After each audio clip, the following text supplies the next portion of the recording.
Committee members, it is 11:01 actually. If you could just turn so I know. Oh, okay, thank you. The clerk has advised me we do have a quorum, and two committee members appearing virtually have been sound tested and are fine. Just give me the time to get through the formal part of the meeting, and then I will address Tuesday. So I call the meeting to order. Welcome to meeting number 141 of the Standing Committee on Human Resources, Skills, Social Development, and the Status of Persons with Disabilities. Today's meeting is taking place in a hybrid format. Members are appearing in the room and appearing virtually. I would advise those appearing virtually, you have the option of choosing to participate in the official language of your choice as those in the room. Translation services are available by clicking on the language you prefer to participate in the meeting with. Please do that before we begin, so you're getting the right interpretation. Virtually, click on the globe icon at the bottom of your surface and choose the official language of your choice. If there is a interruption in translation, please get my attention by raising your hand in the room. Use the raised hand icon. Virtually, we'll suspend while it is being corrected. As well, please mute all your devices that you have with you so no alarms will go off, which can cause injury to the interpreters. As well, please avoid from tapping on the mic boom. Again, it can cause popping on the system. As well, please wait until I address you by name before you participate. Now, during the last meeting, I had to suspend proceedings due to an evacuation, which left approximately 20 minutes remaining to the briefing with the President and CEO of CMHC. Meanwhile, we had already scheduled today's meeting with the Minister, a 2-hour meeting. As was agreed to, one part was dealing with an hour on the study of Ms. Fox, as well as with the supplementaries. As chair, my intention is to proceed with the Minister's appearance at today's meeting. If the committee wishes to complete the remaining 20 meetings with the President and CEO of CMHC, I propose that we re-invite her to finalize her 2-hour appearance at our next meeting, scheduled for Tuesday, December the 17th. But as we have, the CEO is not here, and if she agreed to come, she couldn't get here in 20 minutes.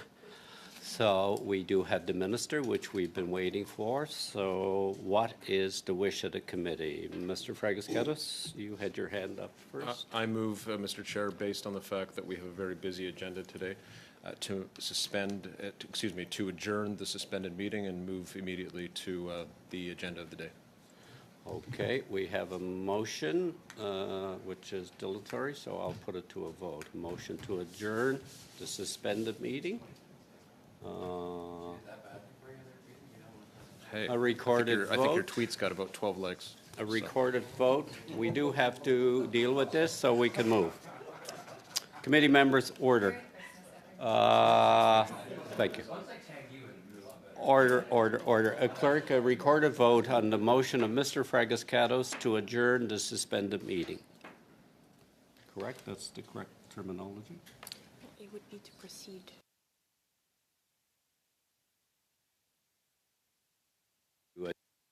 Proceed to the next order of business, which is the Minister's meeting today. A recorded vote on the motion. Everybody agree? So it's wonderful. Madame Zarillo, your agreement? Mr. Van Mine? Okay. So we have unanimous agreement to accept the motion of Mr. Fragascatos. With that, then, pursuant to Standing Order 1082 and the motion adopted by the committee on Thursday, February 8, 2024, the committee is resuming a study of Canada Without Barriers by 2024. And we have today with us the Minister, the Honourable Kamal Kara, Minister of Diversity, Inclusion and Persons with Disabilities. Accompanying the Minister for the first hour is the Senior Associate Deputy Minister, the Senior Assistant Deputy Minister, and the Director General Employment Program Policy. You will introduce yourselves when the time comes. I am not going to attempt outside of your titles. So, Minister Kara, you have 5 minutes for an opening statement. You have the floor. Thank you, Mr. Chair. Good morning, and good morning to all my committee members. Thanks for inviting me. It's great to be here today, and I'm really looking forward to having a thoughtful discussion on disability inclusion and on what more we can do to create a barrier-free Canada. First and foremost, I want to take a moment just to thank the committee and its members for taking the time for the work on this study.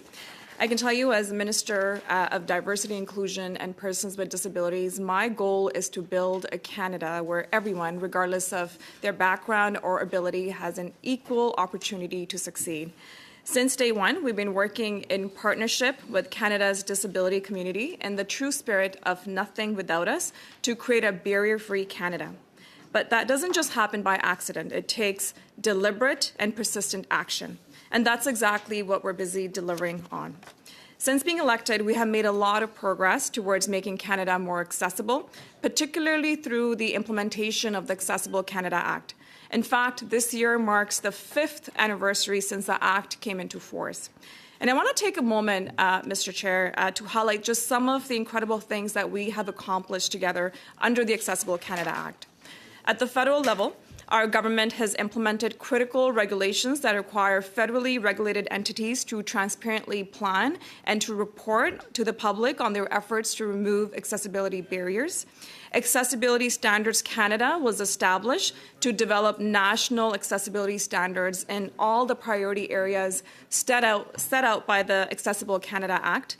We also launched Canada's first ever Disability Inclusion Action Plan. It is a roadmap, Mr. Speaker, to actually get to barrier-free Canada by 2040. It has 4 particular pillars. First is around strengthening financial security. Second is on employment. Third is around building accessible communities. And fourth is really about modernizing the way that we actually look at disability. Canada's first ever Chief Accessibility Officer was appointed. Office of Chief Accessibility Commissioner was also created under the Act. We have also created a new statutory benefit to supplement the incomes of working-age persons with disabilities, and we are on track to deliver the Canada Disability Benefit in July 2025. In the spring of this year, Mr. Chair, we hosted Canada's first ever Air Accessibility Summit, brought together experts, people from the industry, persons with disabilities themselves, to work together and to find solutions when it comes to disability inclusion within the transportation sector. And just this past summer, we launched an employment strategy for persons with disabilities to make workplaces and our economies more accessible. Like I said, Mr. Speaker, we have accomplished a lot when it comes to promoting disability inclusion in Canada. And these aren't just words, Mr. Speaker. This is real, tangible work on the ground. And I can tell you the impact that it is taking place in communities and Canadians right across this country. I just wanted to take a moment just to give you an example of how our work is changing lives and communities. Like I said, this past summer, we launched Canada's first ever employment strategy for persons with disabilities. Now, one of the programs that falls under this strategy is called the Opportunities Fund. Through this fund, we give grants and contributions to businesses and organizations to make their workplaces more accessible. We help match the skills of persons with disabilities with the jobs that are needed of the day, and to also help persons with disabilities actually find and keep meaningful jobs. One organization that we funded is the Eastern Training Board of Ontario. And I wanted to share with you Levi's story. Levi is a person with a disability who had been out of work for about a year. And he was connected to Eastern Training Board of Ontario. There he got help writing his resume, help finding a job that actually fits his skills. They also provided him with a best pass so he can actually get to his job for an interview and actually get to his job. They also provided him with the equipment that was needed for his disability to be able to ensure that he can fully participate in the workplace of his choice. So not only did that help him find a job, they also helped him prepare for the job and also supported him while he was employed. It's not just, Mr. Speaker, about recruitment of persons with disabilities. It's also about retention of making sure that they're able to fully participate in the workforce without any barriers. Now, this is just one of the hundreds of projects that we funded, and I can tell you the real difference that it is having on communities on the ground. Look, the reality is, Mr. Chair, if we want our communities, our economies, and our country to truly reach its full potential, it all starts by making it more accessible. While I'll also say we have accomplished a lot, we know there's a lot more work that needs to happen in building a true barrier-free Canada, work that we must do together, because at the end of the day, creating barrier-free Canada requires a Team Canada approach. I always say in Canada, diversity is a fact, but inclusion is a choice. And I can tell you as a government, we have been very persistent and deliberate about making that choice to be inclusive, whether it's the choice to promote accessibility, the choice to break down those barriers. Because we know that when we make that choice to include people, Canada and Canadians win. So I'm really much looking forward to having a really robust discussion alongside, I forgot to mention, I'm obviously joined by my wonderful team of officials who work extremely hard every single day on behalf of Canadians, and really much looking forward to having a meaningful, thoughtful discussion on removing barriers for persons with disabilities in this country. Thank you. Thank you, Minister. We'll now go to our first round of questioning with Ms. Gray for 6 minutes. Thank you, Mr. Chair. Minister, the United States, New Zealand, Japan, Germany, Afghanistan, and what looks like about 100 other countries all have something in common. Residents in those countries with certain levels of hearing loss can use an Apple AirPod hearing aid feature. And right on the Apple website, it states, due to regulatory restrictions, Apple is unable to release the hearing test and hearing aid features in Canada at this time. This issue was originally brought to me from one of the residents in my riding. So the Canadian government, their red tape is blocking access to an accessibility option for persons with hearing loss. So on this study, that is Canada Without Barriers, and as the Minister of Persons with Disabilities, what actions are you taking on this?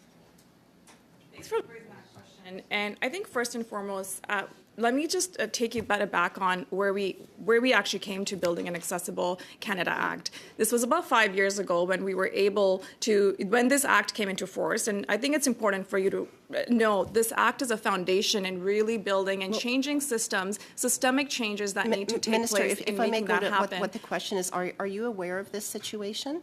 We're always working with the communities and making sure that we're working with industry on the ground. Are you aware of this issue? Are you aware of this issue?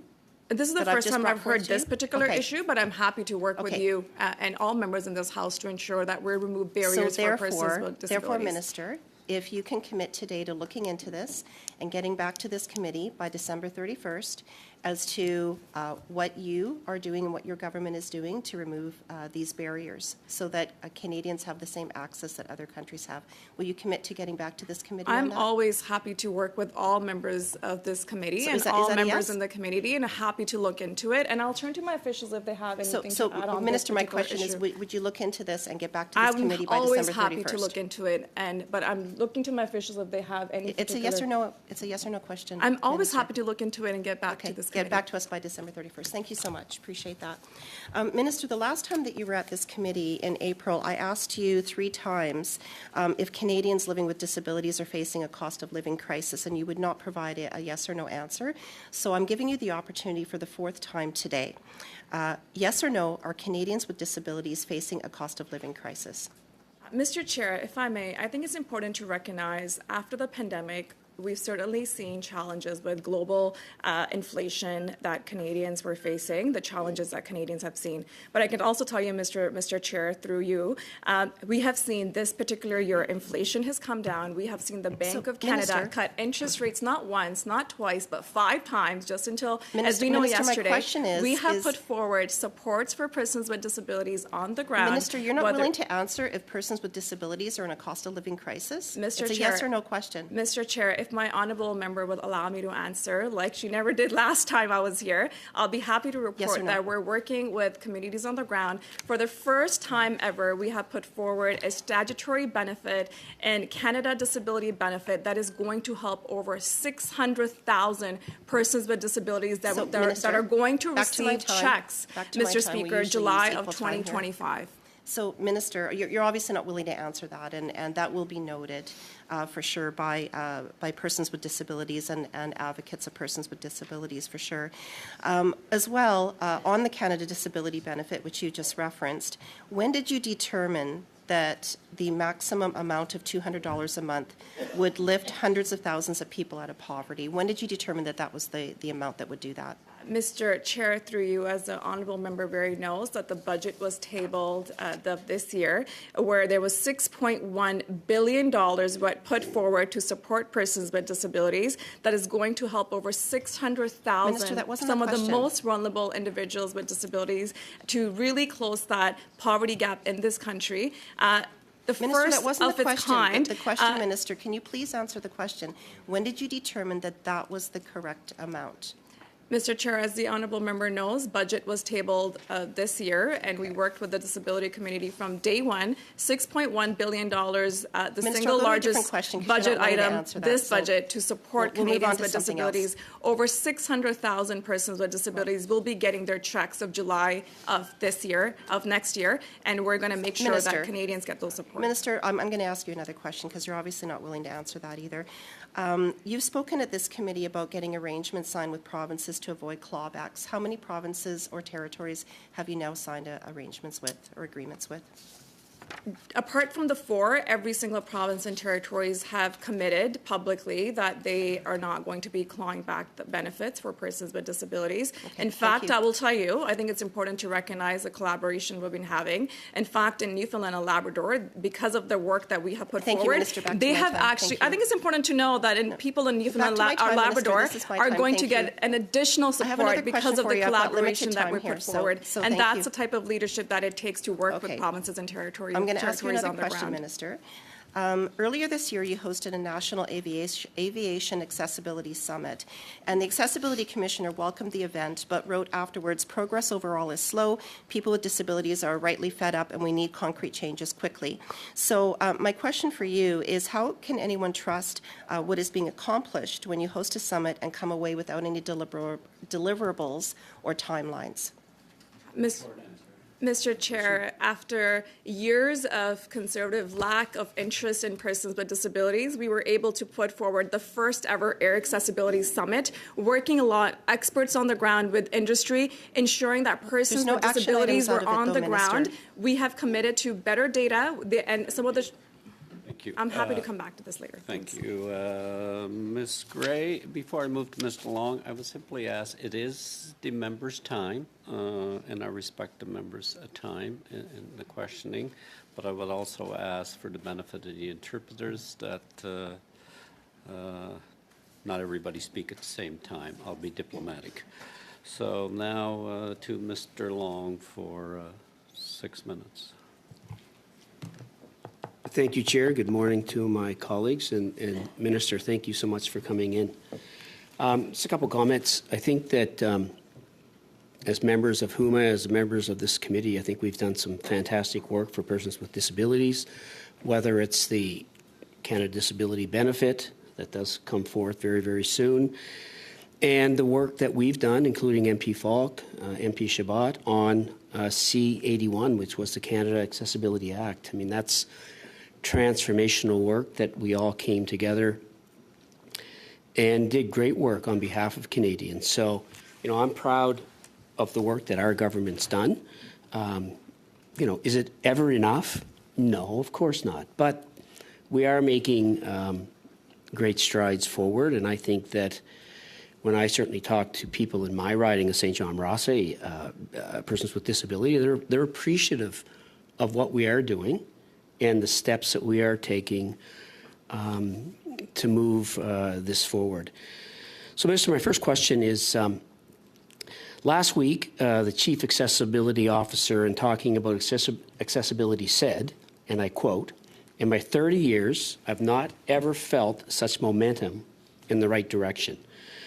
So would you like to take an opportunity to remind the committee to the government's overall approach to the Accessibility Canada Act and the amazing progress that we have made? Thank you.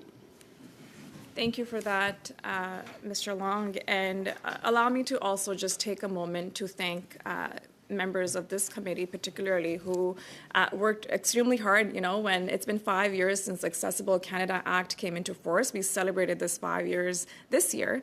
And I can tell you, Accessible Canada Act is fundamentally one of the most transformative and significant pieces of legislation that any government, whether it's a past or the current government, has ever passed when it comes to moving the dial forward on disability inclusion in this country. It is a foundation for all the things that we talk about around, making those systemic changes around disability inclusion in this country. What that act has allowed, and the goal of the act is actually to ensure that we build a barrier-free Canada by 2040. The way that we're doing that is through a foundation of a couple of things. First, I want to talk about the Disability Inclusion Action Plan. This plan really has been a roadmap to get to that. It is that roadmap to get to that, building that barrier-free Canada by 2040.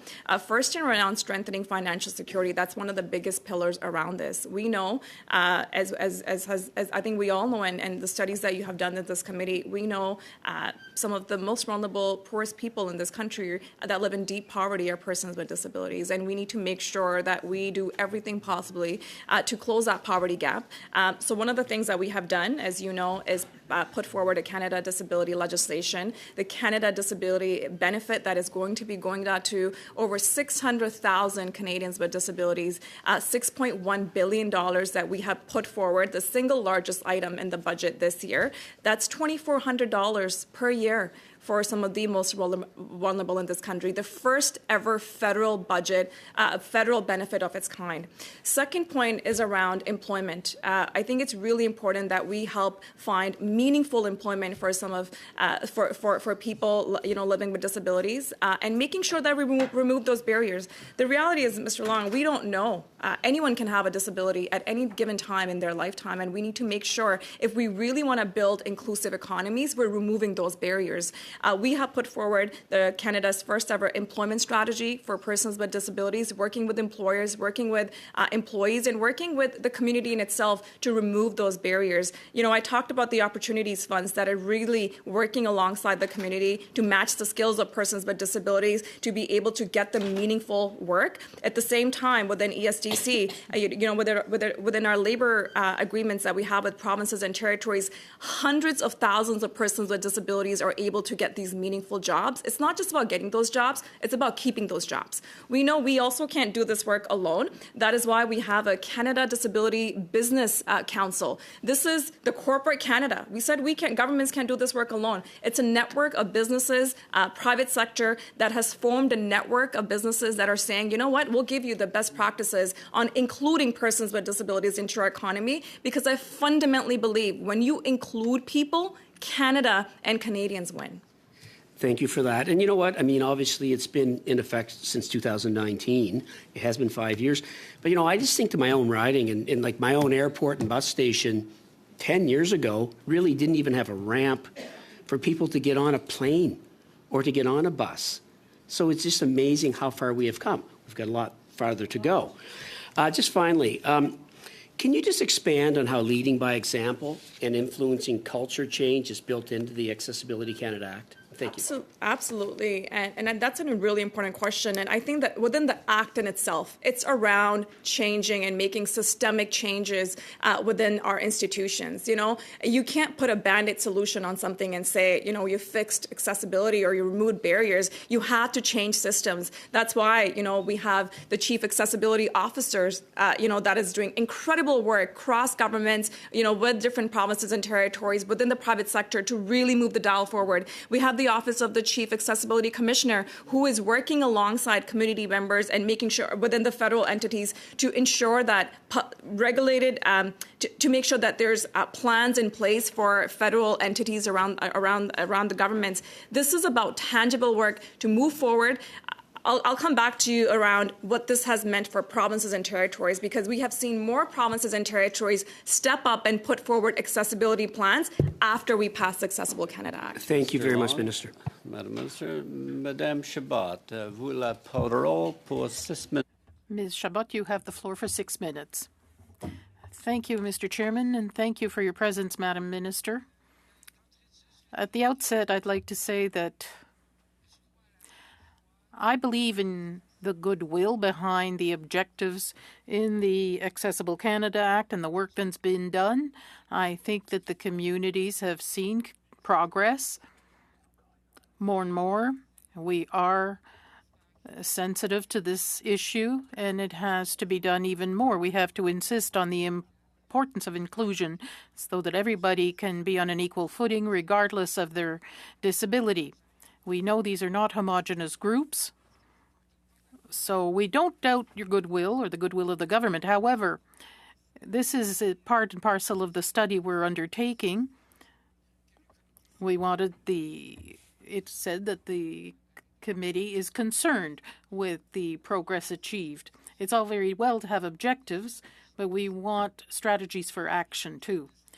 When it comes to strategies for action, you are no doubt aware, Madam Minister, and I've already talked about this with you, that delivery for people with disabilities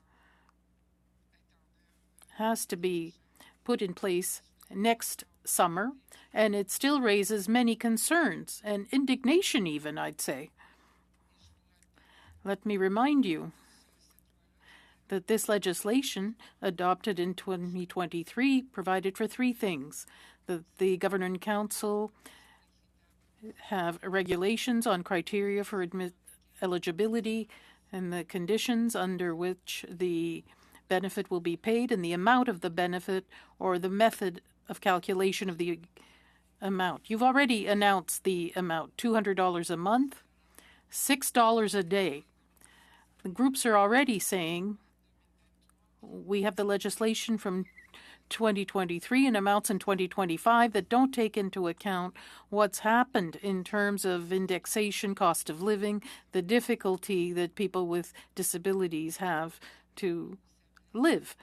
The other problem is in the first year, you had 1 year to table the regulations. We know that the regulations are not in force yet. This is a project. So how can you explain these delays? And how can you say to people representing those with disabilities, and there are 3 major groups in Quebec who came last week to Parliament Hill, how can you explain to them that almost 2 years later, an amount was defined by who knows who, and the regulations are still not in force?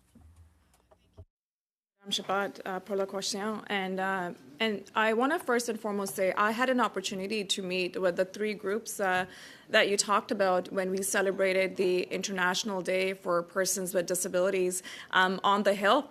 And it was wonderful to see incredible group of organizations around the country celebrated. But I will say, I will let you know, I was a bit disappointed because I think everyone was invited, all parties were invited, but only the Liberals showed up to an event and met with the incredible stakeholders and the persons with disabilities that were there. And I think it's really important that we absolutely, anything that we do is in consultation and because the work that we're doing... Madam Minister, I'm sorry, but incidentally, we never got an invitation in my party, the Bloc Québécois, but I was very pleased to see that you invited the 3 Quebec groups. But having said that, I don't want to talk about that reception, but how can you explain that a regulation with the principle of nothing without us, a regulation that was to determine eligibility criteria, the conditions, and the amount is still not adopted a year after legislation has been in place and an amount has been announced for 2025. There is concern on 2 aspects of this. First of all, will the eligibility criteria respect what's going on in Quebec and provinces? That is, that there will be no clawback, that it will be perfectly coordinated. For instance, in Quebec, we adopted a basic income that allows people with disabilities but who work to earn up to $14,000 without any loss. How will this be coordinated? How will we make sure there's no clawback? And how can you explain that here we are in December, the regulations were to be adopted in June, and that hasn't been done yet already? If there are any answers to those questions, that would reassure people or at least allow groups representing these people to make representations to ensure that. And first, I want to say that every party was invited. But with that being said, let me get to the crux of your questions. And I think there has been no delays when it comes to within the legislation and the framework that has been put forward. That there has been no delays in the timelines. The regulation we have been walking through, whether it was through the first what's it called? The pre-consultation aspect, the first time that the draft regulations were put in place for feedback, and the second time, there has been no delays. I met with my Quebec counterpart twice already, and I have reiterated not once, but every meeting that I have had with her is to ensure that there are no clawbacks for persons with disabilities in Quebec. In fact, when I had a conversation with the stakeholders that from Quebec within the disability stakeholders, they said the same thing, that they are all working together to make sure that they put pressure on the provinces to ensure there are no clawbacks, because we want to make sure it's consistent from coast to coast to coast, and that we're supporting people on the ground all across Canada, including Quebec. Merci, Madame Chabot. Madame Thank you, Ms. Chabot. Ms. Zerillo. Thank you, Madam Chair, and I thank the Minister for being here today. And we have 2 hours with the Minister today, so I hope at some point we can have a back and forth conversation that's really helping Canadians, solutions for Canadians. Lots of people with disabilities, almost 1 million right now, are living in poverty. And we have some real challenges that we need to overcome. So we do need to have an open and honest and interactive conversation. And I would say to the Minister who comes here and talks about receptions that there's 1 million people with disabilities in this country that don't get to go to receptions in the evening with their free food and their hobnobbing and their photographs and putting it all over social media. We're talking about real challenges, Chair. So my question to the Minister is on the roadmap. The Minister said in their opening statements that there's 4 priorities. My understanding is that there's 7. So I'm just wondering how many priorities there are, because they published that there's 7. And then also we heard from witnesses about a real need for culture change. And that's not something that's in one of the 7 priorities in the roadmap. So I wonder if the Minister can tell this committee, is there a mechanism for continuous improvement, for checking in, for identifying things that aren't working, and for adding things that need to be addressed? Thanks for that question, Madam Zarello. And let me just say, it is really important as a Minister for Diversity, Inclusion, and Persons with Disabilities that we meet and talk to Canadians with disabilities and stakeholders every single day. But on the day of the International Day of Persons with Disabilities, where we celebrate the contributions of incredible members of the community who has been leading the way, to call that reception of just, meeting people, or like, I find that quite rude, to be honest. And the honourable member was invited and she didn't show up. So it's quite shameful that she didn't show up to a reception celebrating the wonderful disability community and the stakeholders that participated in that. With that being said, on the work, and yes, there are real challenges that persons with disabilities face on a daily basis, and that's my goal, to make sure we're moving those barriers. Just to clarify for the honourable member, within the Act itself, the Act in itself talks about, the foundation of the Act is around changing the way that we look at disability in this country. It's about systemic change that needs to happen, not just within governments, but throughout the private sector, I'm so throughout sorry, governments Chair, around. It's just that I don't have very much time, so I'm really having challenges today with the minister's answers. The minister doesn't seem to understand that we have witnesses that are saying that culture change is not within the roadmap, that they need to have a culture change. So I just hope that the minister will take that away instead of arguing against it, but to take it away. My next question is just around the United Nations, the Convention on the Rights of Persons with Disabilities. I've been asking for 3 years that there be an all-party delegation that would go to represent Canada and Canadians at the Convention on the Rights, to the UN as they discuss the Convention on the Rights of Persons with Disabilities. Is this something that this minister is willing to do?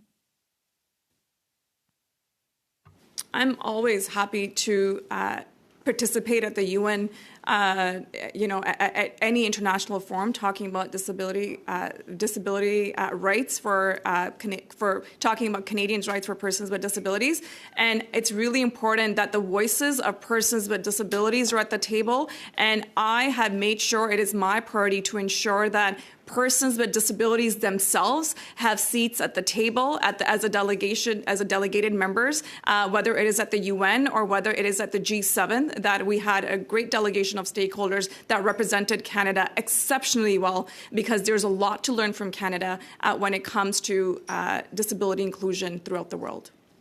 Mr. Chair, does the minister believe that all parties having a shared vision and experiencing many of those conversations and with those people is important? And why would the minister not want an all-party delegation to go to the United Nations on these important topics?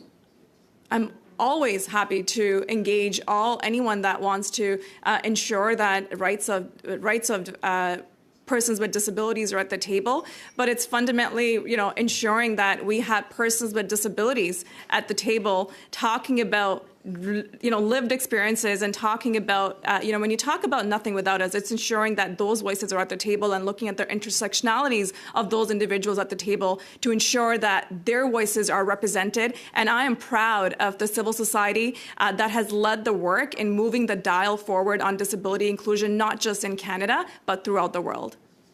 Mr. Chair, I just wonder if the minister would explain, when continues to talk about nothing without us, would explain why the Canada Disability Benefit is only $200 and why it hasn't been yet released. And lastly, why the minister didn't fight for persons with disabilities for the $250 workers rebate.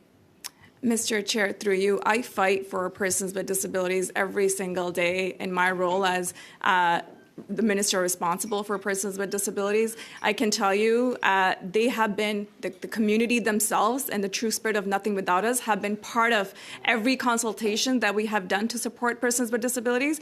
And let me tell you also, the Honourable Member, CDB, the first ever statutory benefit, $2,400 that is going to help some of the most vulnerable in this country, help over 600,000 persons with disabilities, is significant. And that's not the only thing that we're doing. Ensuring that people can find meaningful work, the fact that we have put forward a tax break to ensure that all Canadians can have a holiday tax cut, which unfortunately the Conservative Party voted against, we're going to continue to make sure we support Canadians. Thank you, Madame Zerillo. We will now move to Ms. Falk for 5 minutes. Ms. Falk. Thank you, Chair. When this committee studied C81, the Accessible Canada Act in 2018, we heard repeated and urgent testimony from disability advocates and organizations that the Act lacked clear timelines and deadlines. That while it perhaps was well-intentioned, it was widely recognized that it did not have the teeth and and enforcement mechanisms to ensure the removal or prevention of barriers. 5 years after the passage of this bill, it is clear that these concerns were well founded. Mr. David Lepofsky, he told this committee that the Act does not at present require any disability barrier to ever be removed or to be prevented in any organization that the federal government can regulate.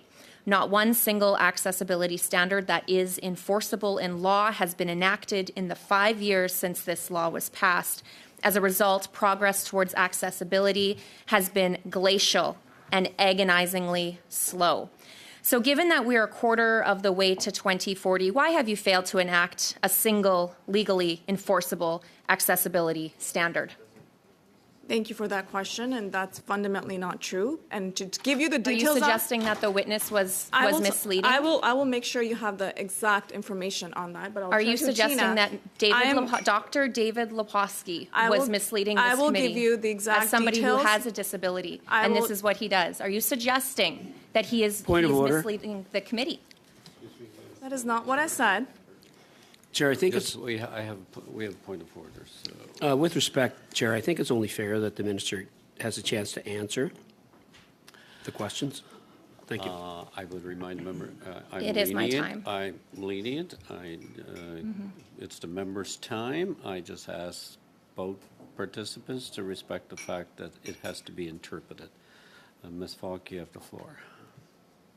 So why have you failed to enact a single legally enforceable accessibility standard? Do you want an answer? Federally regulated industries are legally obligated to publish accessibility plans and progress reports. But as Mr. Bill Adair, the Executive Director of Spinal Cord Injury Canada, told the committee, over 400 large federally regulated entities are ignoring the requirement, and nothing is being done to enforce it.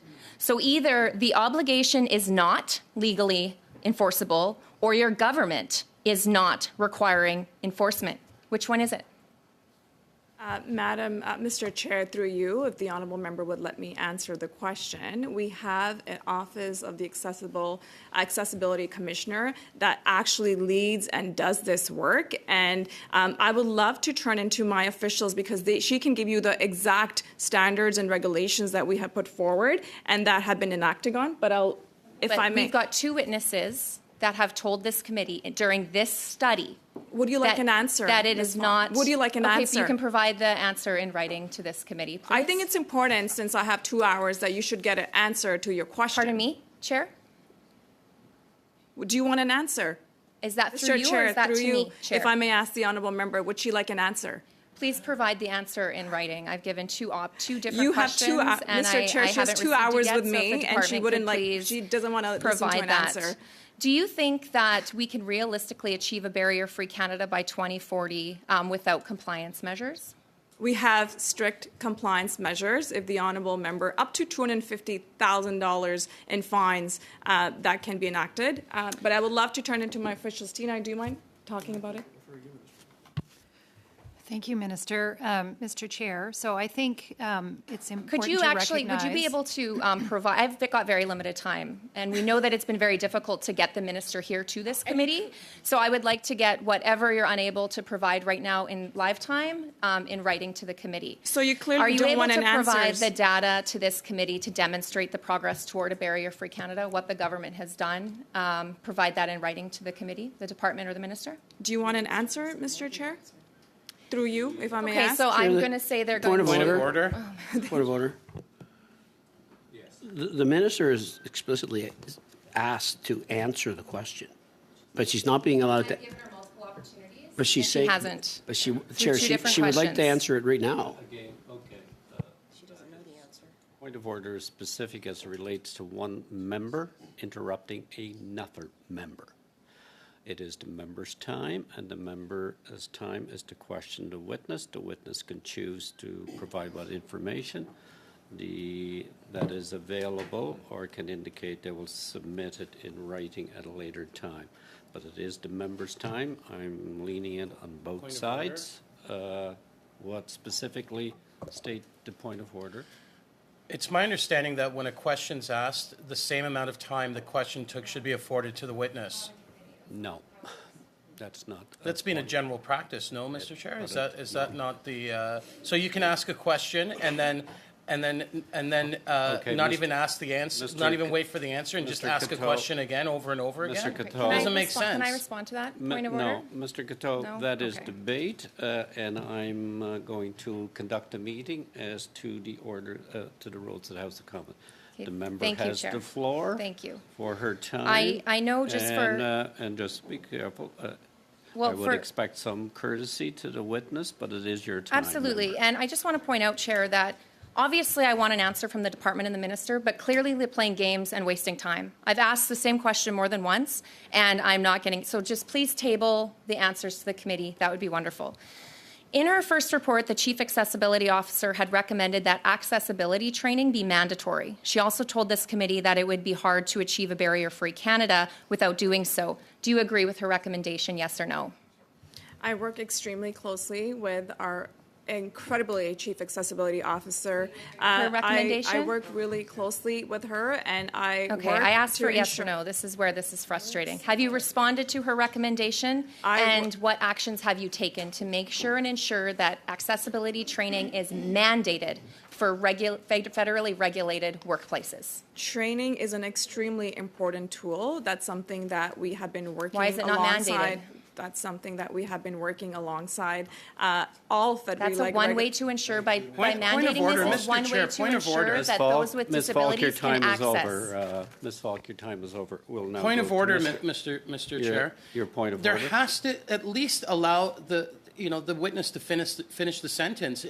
The member keeps interrupting. We have Not very you can't even minimal go time with halfway. ministers. She's doing it to me as we speak on a point of order. I would ask all members to respect the rules of the House. It is, and again, I conduct a meeting. It is the member's time, and if the member's not happy with an answer, the member can proceed to their next line. I'll continue in that process. Mr. Fragas-Catos, you have 5 minutes. Thank you, Chair. Thank you, Minister and officials, for being here. Minister, a moment ago you wanted to provide an answer. I want to give you an opportunity to give an answer to Ms. Falk's question. Thank you for that, and I really appreciate it because I thought me coming here for 2 hours would give me a time to actually have a robust discussion when it comes to disability inclusion and things I'm hoping that everyone deeply cares about this in this community and not just here to get clips as we have seen and for partisan games. Point of order, what I Chair. will say, Point of order. I take issue with a minister suggesting. I care very deeply about those with disabilities. Ms. Falk, to suggest Ms. that I'm Falk, getting clips that is is not ridiculous. That's not a point of order, and I would ask all members to follow the decorum of the committee. I'll give a lot of latitude on all sides until the committee pushes me in a different direction.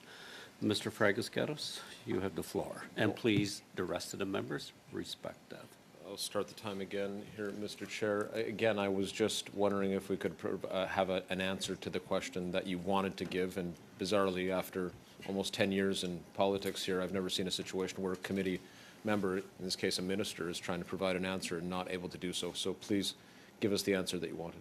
thank you. Thanks for that. And just to go back to the Accessible Canada Act, it really is around changing systems and really having that systemic changes within our institutions. The Act in itself asks all federally regulated entities to report and be accountable to the public around ensuring that they have accessibility plans. And I will tell you the compliance of that is incredibly, incredibly impressive. It's close to, if I'm not right, close to 99%. For the government of Canada? For the government of Canada. It's 100% actually for the government of Canada. We know there's more work that needs to be done, but it really is around changing systems on the ground. We have an office for the first time ever of the Accessibility Commissioner who actually leads into this work, who is responsible for the compliance and ensuring that we are working alongside all federal entities. And there are really strict fines up to $250,000 per day, in fact, if people are not compliant, if federal entities are not compliant with their accessibility disability plans. But just to give you details on the regulations that were talked about, I will turn to my deputy, who has been leading this work, if you may allow me to. Thank you, Mr. Chair. So in the context of the work that's been done by Accessibility Standards Canada, I can confirm that they have actually finalized, and there are standards and there are 6 standards and technical guides, 2 of which they developed, one on employment that was just released in December, one on the accessibility requirements for information and communications technologies that was published in May of this year. They worked in collaboration with the Canadian Standards Association group, and they together published the Accessible Design for the Built Environment, the Accessible Design for Self-Service Interactive Devices, including automated banking machines, accessible dwellings, and they've also produced a technical guide on accessible and equitable artificial intelligence systems. There are 5 draft standards that are out for public review, and there are 11 technical committees that have been established that are working on other standards. I think one of the important considerations around standards development is it does take time, and just as the Minister has underscored the importance of the principle of nothing without us, Accessibility Standards Canada works very, very closely with members of the community and technical experts to develop their standards. Thank you very much. I see that I have about a minute plus left, Mr. Chair, and a minute 30. Okay, thank you very much. Ms. Gray raised a very important question with regard to those who are hearing impaired and medical devices to assist. In fact, yesterday, and I'll read from, this comes from Health Canada, Chair. I think it's important, and perhaps I'll let committee members judge, but the December 30th, 31st request might not be necessary. It says as follows. Yesterday, and I've confirmed it was in fact yesterday, Health Canada issued 2 medical device licenses to Apple Inc., authorizing the sale of their hearing aid feature and hearing test feature, which are both compatible with Apple's AirPods Pro 2. Once authorized by Health Canada, the decision to sell a medical device rests with the manufacturer, in this case, obviously Apple. It's also worth noting that it will be up to provinces and territories to decide how these medical devices are accessed in their jurisdictions, including whether a prescription is required. So, as I say, Chair, I think it's an important point. I thank Ms. Gray for raising the point, because I have family members, in fact, who are hearing impaired, and constituents certainly who are hearing impaired. I think we all do. But that should, I think, clarify the matter. Minister, you got 15 seconds. Do you want to comment? I just want to say thank you to my colleague for clarifying that. And again, when it comes to building Accessible Canada, it's not just up to one person, it's all of us and all entities to do this work together. Thank you. Thank you, Mr. Fragas-Caros. Madame Chabot, pour 2 minutes et 30. Ms. Chabot, for 2.5 minutes. With all due respect, Madam Minister, your last answer is erroneous to my mind, because the regulation has not been enacted. There are rules in the law. The idea is not to play lawyers here, but you announced an amount in the budget, whereas there was no regulation in place. We adopted the legislation, the bill, guaranteeing that the regulations would be in place for people with disabilities, but there are no regulations. So we'll go to something else. You announced on September 19th that you were going to meet your counterparts, the provincial ministers, considering that there's a benefit, this principle in the law that the benefit should be complementary to what's going on in Quebec and the provinces. What discussions took place with Quebec concerning this Canadian benefit? What did you discuss with the minister? About the fact that I, as I have with all my conversations with all my provincial and territorial counterparts, is around ensuring that there are no clawbacks for persons with disabilities. That this benefit that we have put forward, that is going to support over 600,000 persons with disabilities, that there is consistency. all across this country, whether if you're from Quebec or if you're not, or if you're from Ontario or Saskatchewan or any other province, that you get this benefit. And that's been the universality and consistency of this benefit. Obviously, it's a federal benefit, is extremely important. And it's unfortunate to say that Quebec is one of the provinces that have said that they have not publicly said yet that they are going to be not clawing back this benefit. I continue to push them, and so have the disability stakeholders that I met with from Quebec. And there are incredibly organizations in Quebec when it comes to disability community that has been working extremely hard, really working with the provincial government to ask them not to claw back any of the benefits, because this is a significant step forward to ensure some of the most vulnerable, the most poorest in our country get that extra support that they need. I think every provinces. I mean, I'll give you an example of. Well, Madam Minister, these are vulnerable people. Thank you, Ms. Chabot. But Thank you. Madame Zarrillo for 2.5 minutes, please. Thank you, Mr. Chair. And I'm just going to again ask the minister to open her mind to have a discussion with folks rather than how do I want to say this? Rather than trying to create animosity around the table today. I'm going to just say to the minister that I did not receive any invitation to any reception. I did last year, but this year I did not. So perhaps that's why there was no one from other parties there. So I'm going to go back and ask the same question again.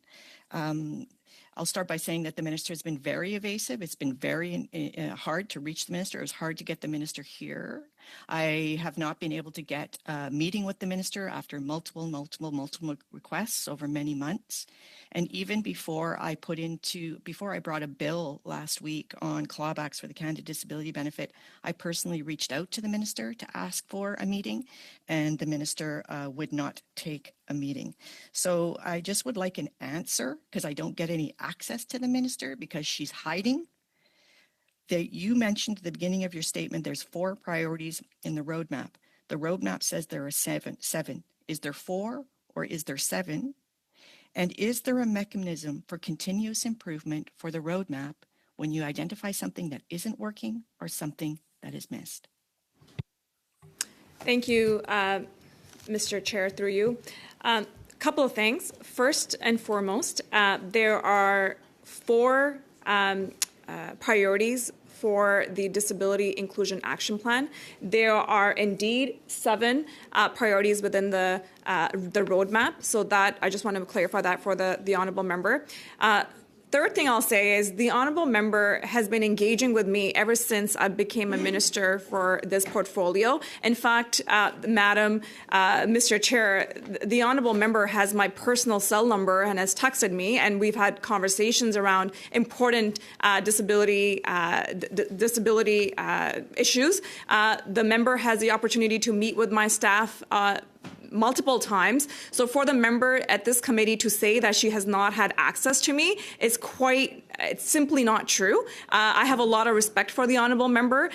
For the last 2 years, we have worked collaboratively, and I hope that we can continue to do that. But to sit here and imply that she has not had access to me when she has my personal number, Mr. Speaker, that's just ridiculous. Thank you, Madame Zarrillo. That concludes your time. I'm going to suspend for a couple of moments, and then we'll resume with the second part of the meeting, where the minister will stay on the supplementaries. So thank you, members. 2 minutes suspension for a health break. Is that good enough? 2 minutes? No. 3. Okay. There, so 3 minutes. 2 minutes. We'll suspend for 3.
Committee members, we're resuming the committee meeting pursuant to Standing Order 81.5 and the motion adopted by the committee on September 17, 2024. The committee is resuming consideration of the subject matter of Supplementary Estimates B and Ministerial Priorities for the Return of Parliament and their mandates. I would like to welcome back the Minister, Minister Kara. As well, we're joined with one more, Ms. Karen Hall, Assistant Deputy Minister, Income Security. There will be no opening statements, so we will go directly to questions. We're beginning with Ms. Gray. Ms. Gray for 6 minutes. Thank you, Mr. Chair. Minister, the Finance Minister admitted that deficits cause inflation and promised she would cap the deficit at an already crazy amount of $40 billion and wouldn't go a penny over. Your fake feminist Prime Minister came along and not only bullied her into spending more, but also pushed her through her own fiscal guardrail and is making her take the fall. All the while trying to fire his female cabinet minister and replace her with carbon tax Mark Carney. So do you think it's disgusting that the Prime Minister, what he is doing to Canada's first female finance minister? Mr. Chair, I think it's disgusting to see what the Conservatives are doing, trying to play political partisan games when what they should be doing is supporting Canadians when it comes to affordability. Mr. Speaker, we just put forward a GST, HST tax break that is going to start this Saturday, which they voted against. You know, it's shameful. I expect members Minister, of the Conservative Party, where they talk today? about axing the tax, but any opportunity that they get to cut Minister, taxes, they vote against it. Minister, it is back quite to my time, shameful please. for them Minister, to do that. Back to my time. You're obviously on the side with Justin Trudeau and Mark Carney than on the side of Minister Freeland. So I will end it there because the minister is not willing to answer the question, and I will turn it over to my colleague, Mr. Giovanni. Thank you. Minister, last time we had a conversation at the Heritage Committee, it became apparent you were not familiar with the Black Justice Strategy. Have you had a chance to read the external report for that yet? Mr. Chair, I always have engaged with the worked alongside my colleague, Minister Varani, on the Black Justice Strategy, and I'll continue to do this work. So, again, not clear whether you've read it, which is, again, what happened last time. Can you comment on whether you support the recommendations in that report, the policy recommendations? Mr. Chair, there are many recommendations that come out of different reports. My colleague, Minister Varani, is leading this work. I work extremely closely with him in addressing systemic racism, systemic anti-Black racism within our institutions, within our criminal justice system, and we're going to continue to do that work alongside my colleague, Minister Varani. Well, one of the policy recommendations in that report is the decriminalization of a 30-day supply of illicit drugs. And I think members of the Black community who saw that might have questions about whether you support it or not. So I think it's fair to ask you, do you support that policy recommendation? Mr. Chair, as I said, that's the work that my colleague, Minister Varani, is leading.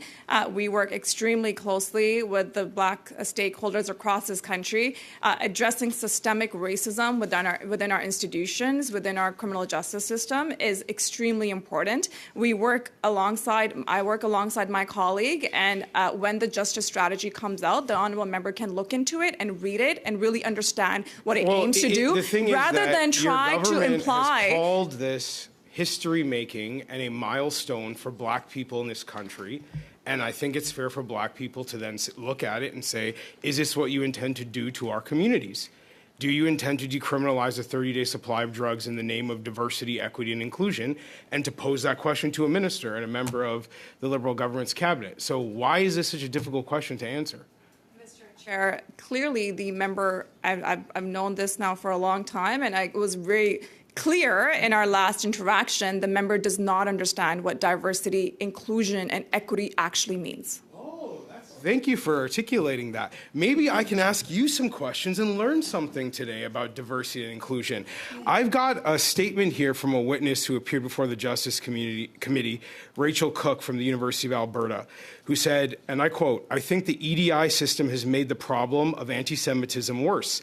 I think it can start at the top, but it also starts in institutions and in massively funding EDI programming, such that quite literally when I ask who decides who is in these EDI meetings, is it a percentage of the population? Their response was, it's in the groups that deserve equity and deserve inclusion." So, Minister, I'd like to ask, who deserves equity and who deserves inclusion in your mind? Mr. Chair, my goal as a Minister for Diversity, Inclusion, and Persons with Disabilities is to ensure that we're creating equal opportunities for every single person in this country, regardless of their age, regardless of their race, regardless of their identities, regardless of their abilities, and that takes fundamental changes within our institution to do that work. You have to be deliberate about making that change. Clearly something the Conservative Party does not understand. They can think back to, Mr. Speaker, they can think back to their snitch lines. We all remember the time under the Harper government. They have absolutely no idea what diversity inclusion means. I'm going to get through this, so you can keep trying to filibuster if you like. Mr. Giovanni, I called order. Oh, yeah, I heard. Good. Because we have to respect the interpreter's ability to properly translate. I think we also have to respect convention. Mr. Giovanni, I am speaking. You have the floor again. Thank you.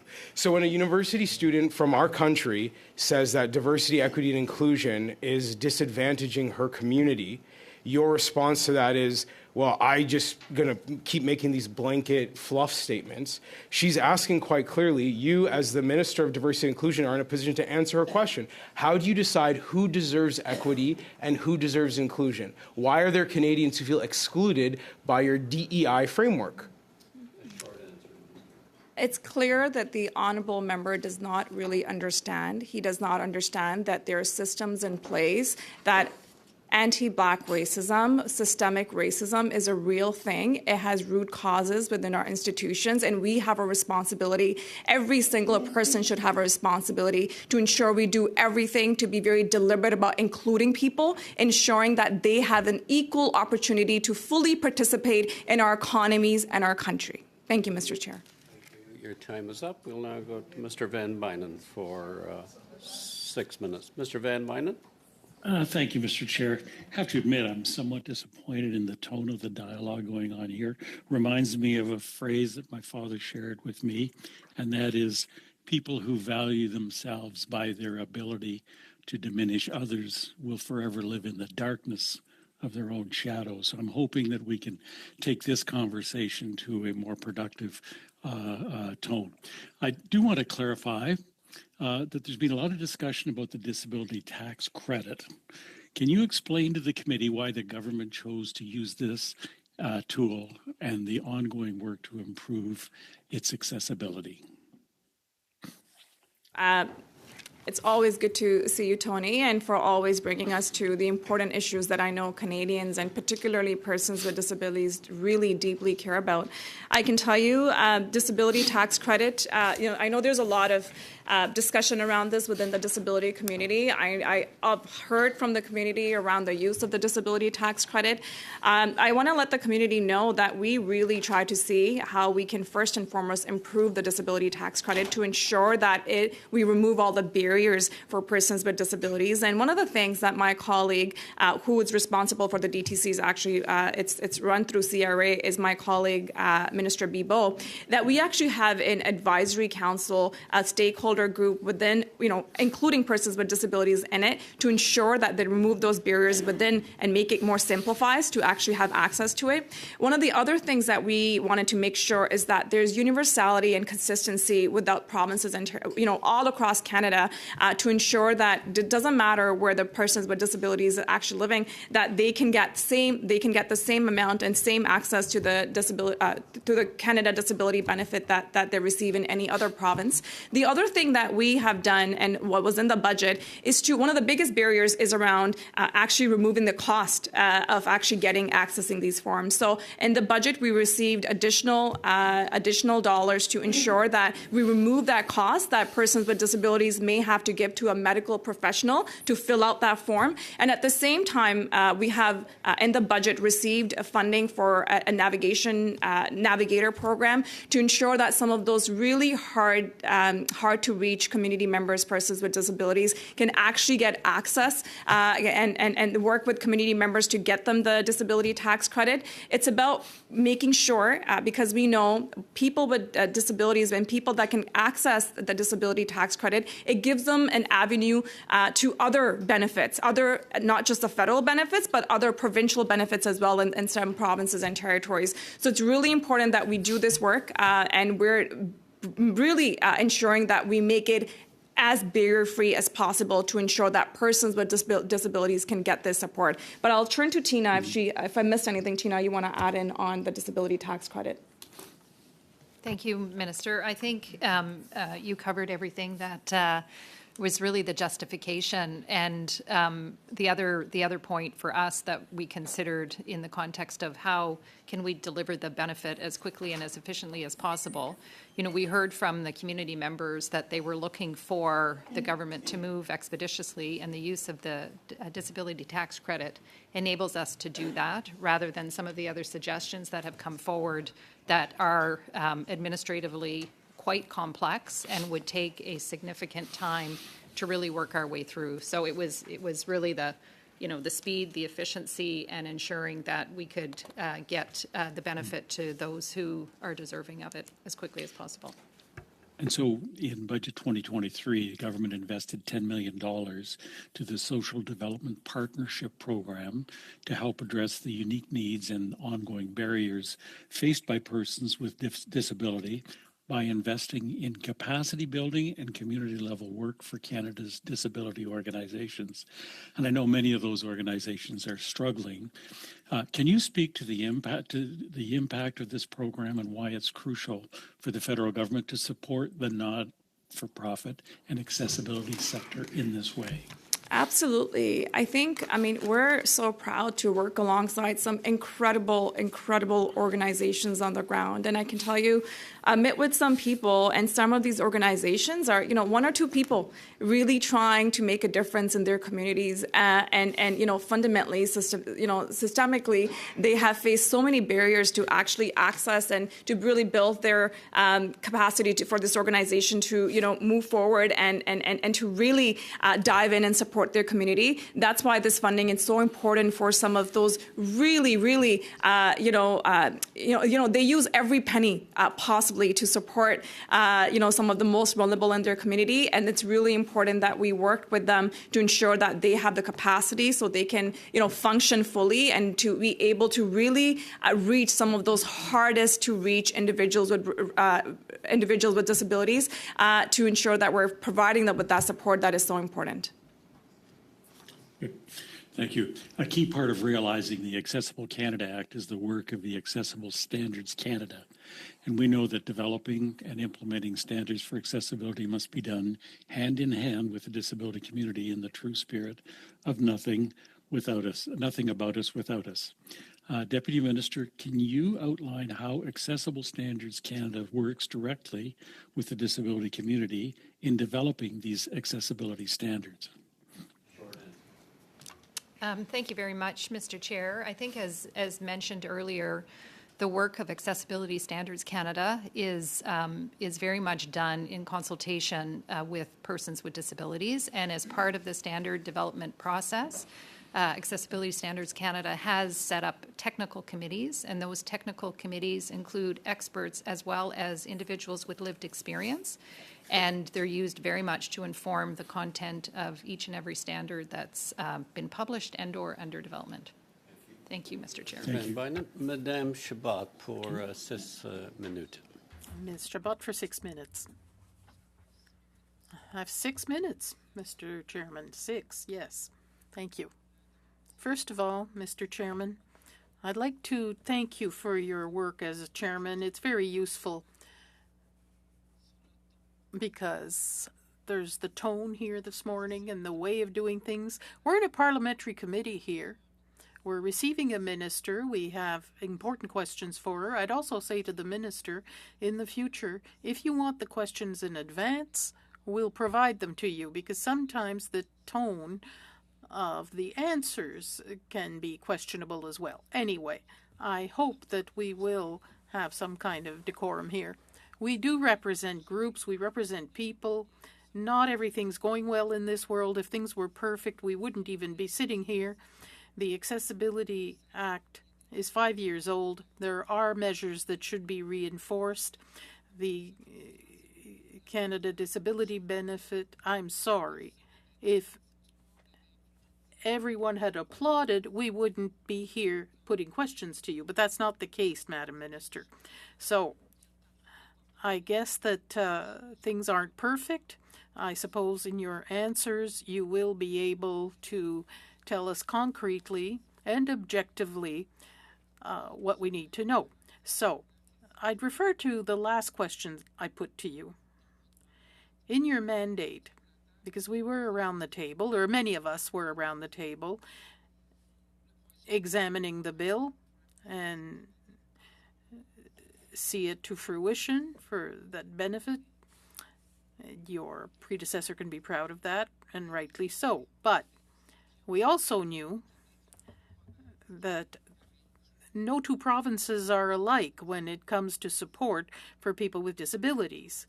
So it's absolutely essential, because the federal government acts complementarily to what's being provided. There was a criterion to raise the poverty threshold too, and I asked you what were the discussions with Quebec, and you looked at me as if to say Quebec did not guarantee that it wasn't going to claw back. So let me put a clear question to you. If I go and see Quebec ministerial representatives, will I get the same answer from them? I mean, you can decide that on your own when you have that, yes. I mean, I will tell you the conversation that I had with them in every chance, and I was very clear around the fact that and as I have been with every single province and territory, that there should be no clawbacks when it comes to the Canada Disability Benefit. And that's not just me saying that, it's the disability community in Quebec and around the country is saying, and I think that's really important parameter in making sure that this is a benefit that is supporting some of the most vulnerable in our country. I wanted to just take a moment just to answer one of your previous questions around regulations. Et c'est quoi vos discussions exactement pour la mettre en place? Well, that benefit will be put in place unless it's delayed in July 2025. So what are your discussions? Because you can't put it in place without the agreement of Quebec. You have to agree on arrangements. So what are the discussions? They just discuss this openly? Are there concrete discussions? I'm giving you the example of Quebec, the basic income provision, $14,000 without any loss. I looked at your regulations, which aren't adopted yet. In your own regulation, there could be clawback after $10,000 in income. Already, that leads to questions. So you're the ones who are going to claw back according to a certain threshold when you look at these regulations that haven't been tabled in accordance with the law. But when you're in discussions with Quebec, and you're going to have other meetings, concretely, what are you looking for through those discussions, and what answers have been given to you? The conversations just don't start and end with me. I mean, our departments are very much, there's a table that actually meets, and my Tina can talk more about like at the bureaucratic level, at the officials level, they've been engaging on these conversations.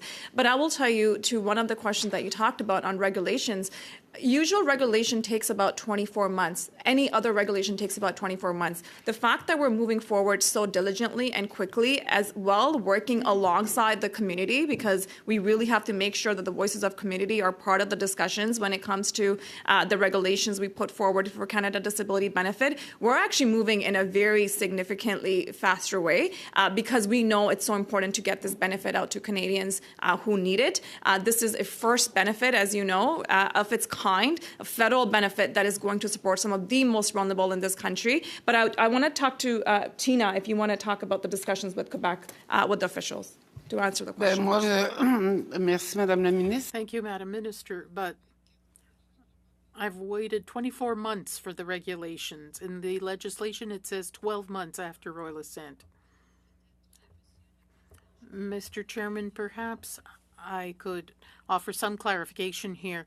The minister indicated that it takes about 24 months for the whole process.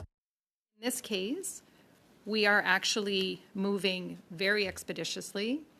The initial first Canada Gazette regulations were deposited following the budget last year, or earlier this year. We expect to have final regulations by the spring that would enable us to pay the benefit in July of next year.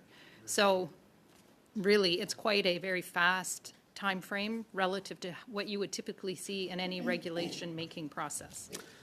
Thank you. Merci, Madame Chabot. Madame Chabot. Minutes. Thank you, Mr. Chair. There was reports out last week that women with disabilities in relationships, abusive relationships, are sitting ducks. They either have the choice to stay into an abusive relationship, or a large percentage of them end up homeless. And we know this is a factor of clawbacks. This is a factor of women with eligible and entitled to disability payments, to income supports, have those clawed back because potentially their partner's income is too high.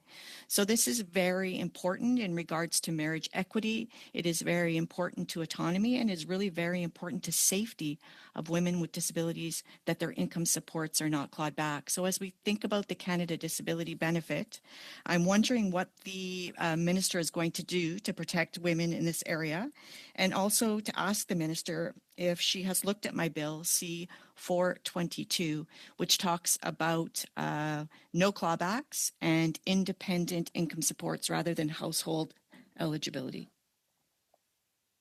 Thank you for that really important question, Madam Zarrillo. And I will tell you, I will look at your bill when it's tabled in the House, and we'll have a robust conversation. As I mentioned, I'm always happy to work with you and to see what more we can do to support. You're absolutely right in terms of, when you look at disability, but when you add in the intersectionality of women with disabilities are absolutely some of the individuals that live in deep poverty. And we need to make sure we're doing everything possible to make sure they are supported.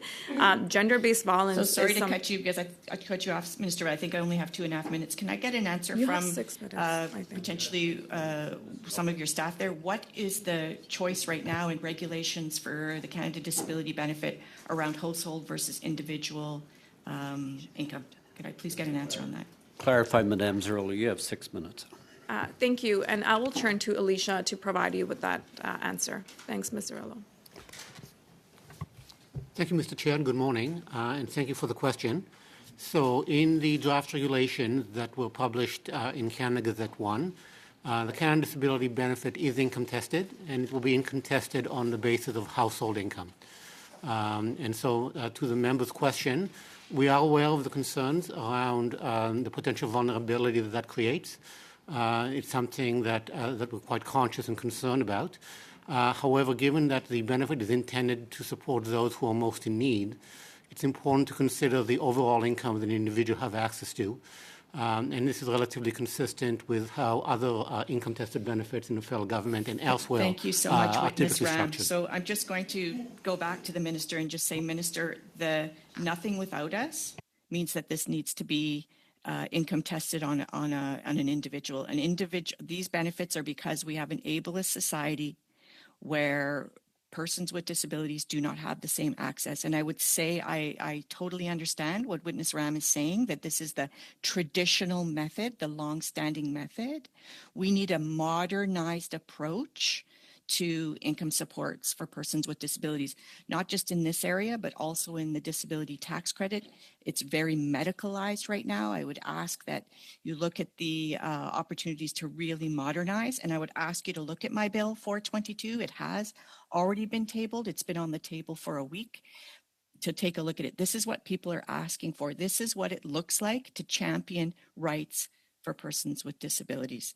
I'm going to go back to my initial questions just around the $250 workers rebate. If the minister could just answer specifically what steps that she took to fight for persons with disabilities on the $250, and then also to go back to just an answer on, is there a mechanism for continuous improvement on the Accessible Canada Act for things that might not be working or additions that need to be added? Thank you. Thank you, Ms. Zorello. Mr. Chair, through you, I'll answer from your last question first. Around the Accessible Canada Roadmap, the online consultations of what that should look like are open right now, and I asked the member and others to please look into that and feed the feedback of the disability community that you're hearing different things that I think they can add to. And I think it's also really important, and I look forward to working with you on your private members bill. But as you know, it's been extremely difficult this entire session to actually get anything done in the House of Commons. And it's unfortunate because, you know, I wish the NDP actually didn't play along with the Conservatives, and actually so we can have real debates around important legislation that have been held back because this is about supporting some of the most vulnerable, as you have suggested, and we're going to continue to ensure that some of the most vulnerable are supported. And when it comes to the income tested, I think all our Canada Disability Benefit and any of the income support, they are consistent with every other federal benefit that the Government of Canada has put forward. There are always obviously room to improve, and we're going to continue to look at different ways to ensure some of the most vulnerable. And when you look at the intersectionality, as you had mentioned, it's really important that we work alongside the community to ensure we support them in any of that venue. But I look forward to debating your House and the bill. But let's open up. 3 seconds. Thank you, Minister. I don't know how. I'll give you a quick question. Yeah, just very quickly. So, Minister, many witnesses have come to this session, this setting, this committee. Women were not considered when the EI was formed as being in the workforce. Women were not considered as individuals, couldn't even vote until Madame Zorello. Like, we need a modernization of these benefits, Minister, and I'm asking you to do it on the CDB. Thank you, Madame Zorello. We'll now go to Mr. Stewart for 5 minutes. Thank you, Chair. Minister, your mandate says that you will lead a whole-of-government approach to build a more inclusive, equitable, and just society and take actions to prevent radicalization to violence and to protect vulnerable communities. Does that include protecting our Jewish communities from anti-Semitism? Absolutely, Mr. Stewart. And do you believe that's a major issue in Canada, anti-Semitism? Absolutely, and we condemn it, and we are working extremely closely with the Jewish community. We are working extremely closely with my colleague, Minister of Public Safety. According to StatsCan, hate crimes are up 251% since 2015. 2/3 of religiously motivated hate crimes have been against the Jewish community this year. Your mandate calls on you to combat hate crimes in Canada. Meanwhile, we saw anti-Semitic mobs take to the streets shouting, "From Palestine to Lebanon, Israel will soon be gone. There's only one solution, intifada revolution." Do you unequivocally condemn these chants from the hateful mobs on our streets? Yes or no? Mr. Chair, through you, every single person in this House, and I think every Canadian condemns hate and anti-Semitism. Do you condemn it Absolutely, unequivocally? I condemn hate and anti-Semitism in this Minister, country. 2 weeks ago, I also want to allude to you, but you talked about hate crimes. You've I think answered it's my important. question. Thank you. No, you need to know the answer. 2 weeks ago, an anti-Semitic mob took over the streets of Montreal. Protesters stood in front of Jewish counter-protesters, made Nazi salutes, and reportedly said, "The final solution is coming your way. The final solution." You know what the final solution is. Do you condemn these protesters and the anti-Semitic threats?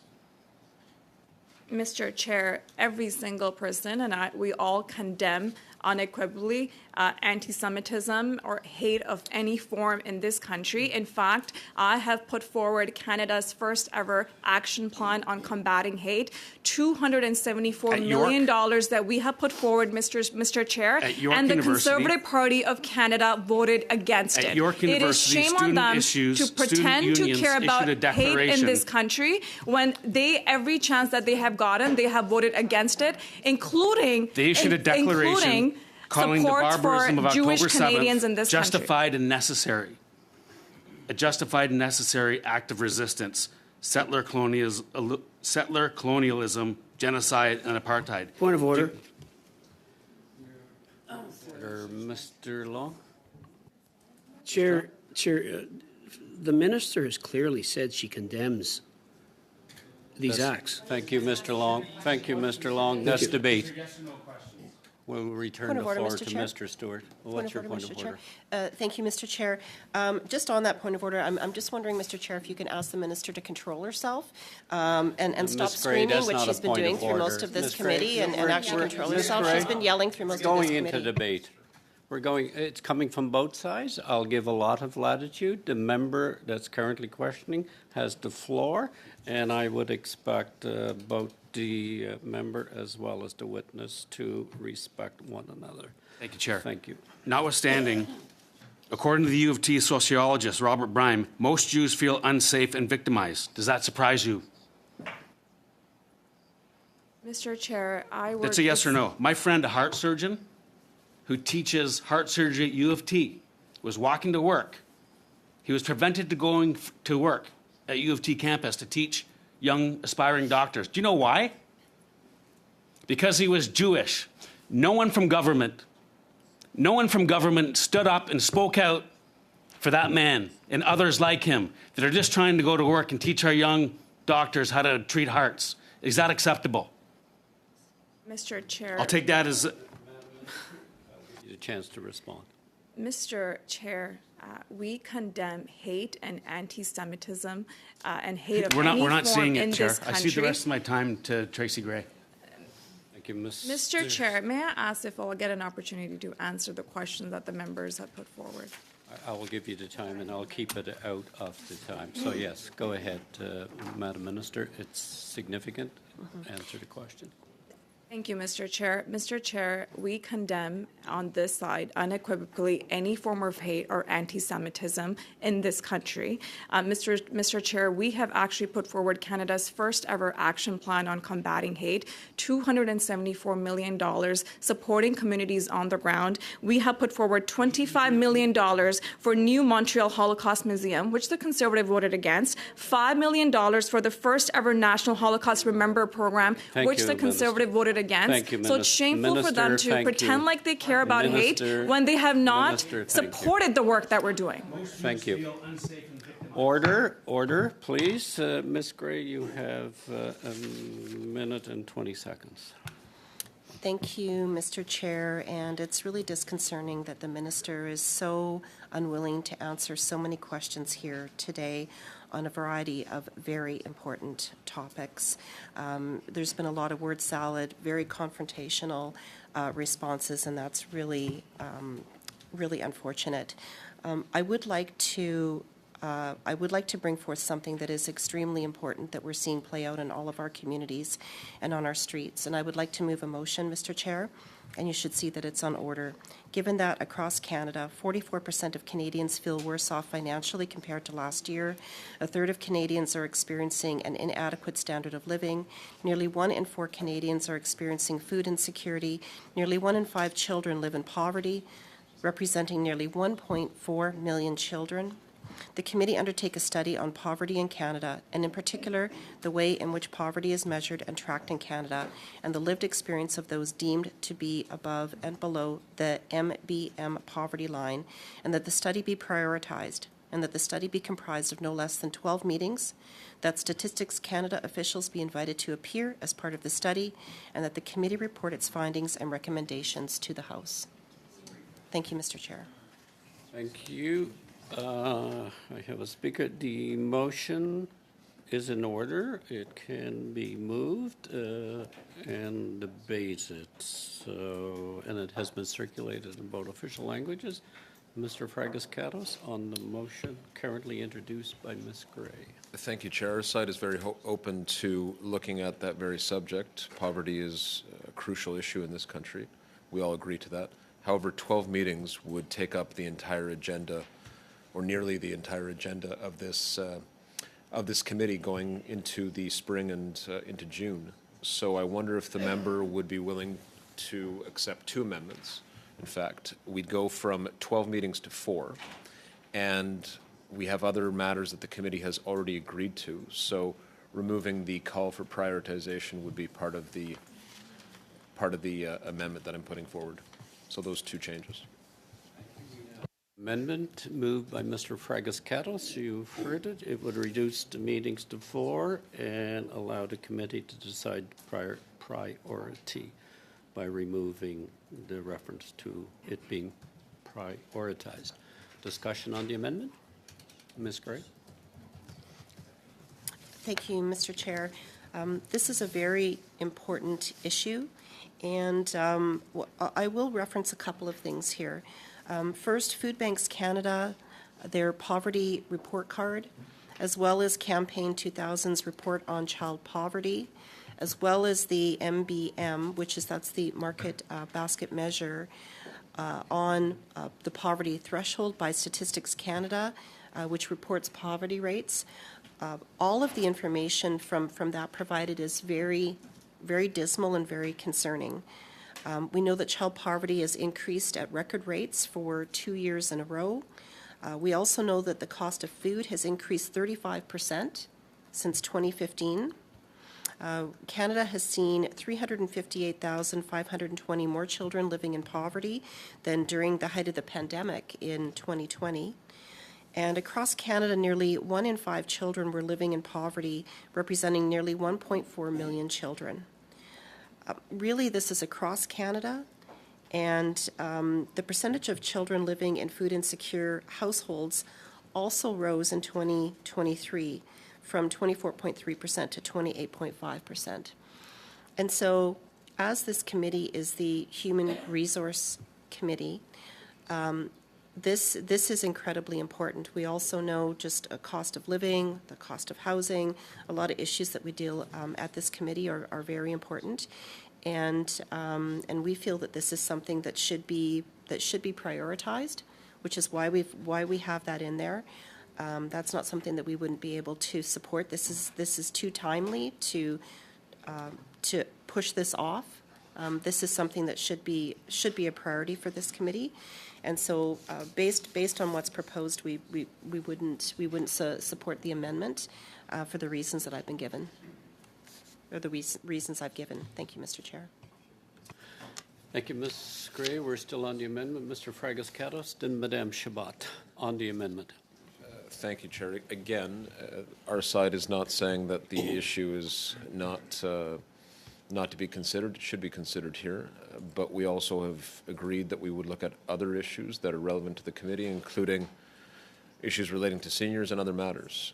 I wouldn't want to see those issues pushed away because they also matter a great deal to the country and its future. So I'm putting forward, again, the suggestion, and I won't move it formally yet because I see that Madame Chabot wants to speak, but I've been swayed by what Ms. Gray said. I think that we do need to go to 4 meetings instead of 12. If at some point after that 4th meeting the committee is of the view that we need a few more meetings, then our side will certainly be receptive to that. But at this point, I mean, frankly, Chair, at this committee, I'm not sure there's even a precedent for a call for 12 meetings. I'm not sure there's a precedent in other committees for 12 meetings. That's quite something. Taking it to 4 is quite reasonable, I think. We would still be able to complete a substantive, serious study on the matter and not pushing aside the other matters that members have taken care to bring to the committee's attention that they want studied, including, as I say, matters relating to seniors. So again, I put that to committee members to consider. Chabot on the amendment. Ms. Chabot on the amendment. I agree with the amendment. It could be formulated to 4 meetings if we haven't finished, because I agree with the basis for it. The questions related to poverty, be it child poverty, it's an important issue, but with all due respect for the motion, we should treat it as a priority. This motion could have come sooner, and we could have decided that it was a priority, because this didn't happen yesterday. Poverty is nothing new, and we decided in committee to discuss 2 other studies on consensus. So for those reasons, I agree with the amendment proposed. Gray on the amendment, and then Mr. Fregas-Katos on the amendment. Thank you, Mr. Chair. And I appreciate Ms. Chabot's intervention there. Thank you very much. I think, she is correct that this is an ongoing issue. However, we've seen that with some of these recent reports that have just come out, just how actually devastating it is. And so even though it is an issue in Canada, it's obviously getting worse, and a number of these reports are coming out saying that. So I just wanted to make that point. I just want to make sure. I just want to clarify, Mr. Fregas-Katos, that does it say no less than 4? Was that the amendment, or only 4? Or what? I just wanted to. Yeah, 4 meetings. So I'm not suggesting 3 or 4 or 2 to 4. I mean, we're saying 4 meetings, and moving. Yeah, that's in fact I'll just. I just wanted to clarify. I wasn't sure if it was no fewer than 4, or if it was a hard. It would be hard 4 meetings. A hard 4 meetings. Okay, I thank you for that clarification. Thank you. Ms. Katos on the amendment. Okay, Chair, I will formally move the amendment, again to repeat, that we strike 12 and replace it with 4 meetings, and remove any note there about prioritization. Any discussion on Mr. Fregas-Katos' amendment? If there is none, I will put it to a vote. Madam Clerk, a vote on the amendment of Mr. Fregas-Katos. Mr. Fregas-Katos? Yes. Mr. Long? Yes. Mr. Collins? Mr. Coteau? Yes. Mr. Van Bynen? Yes. Mrs. Gray? Yes. Mrs. Falk? Yes. Mr. Giovanni? Yes. Mr. Stewart? Yes. Madame Chabot? Oui. Ms. Zarrillo? Yes. Yes pour 11-11, nays contre 0, aucun. Unanimity. Wonderful. Okay, we'll go back to the... So you have to go back now to the motion as amended. Okay, thank you. Madame Zarrillo, you have your hand up? I did. I had a amendment as that I would like to propose on the motion. To this motion? To this motion, Madame To Zarrillo? Ms. Gray's motion, yes. Yes. Okay, it would currently the committee adopted the amendment to Ms. Gray's motion, so your amendment would be to the motion as amended. Yes. Go ahead. Mr. Speaker, I'd like to ask that all parties get equal number of witnesses for that poverty reduction study. So I would move a motion that all parties get that all parties get an equal number of witnesses for the poverty reduction study. Thank you. Thank you. We have an amendment of Ms. Zarrillo. I'm not seeing any discussion on it. I will ask the clerk for a recorded vote on the amendment of Madame Zarrillo. You all know the amendment. Mr. Fregas-Katos? No. Mr. Long? No. Mr. Collins? No. Mr. Coteau? No. Mr. Van Bynen? No. Mrs. Gray? No. Mrs. Falk? No. Mr. Giovanni? Nope. Mr. Stewart? No. Madame Chabot?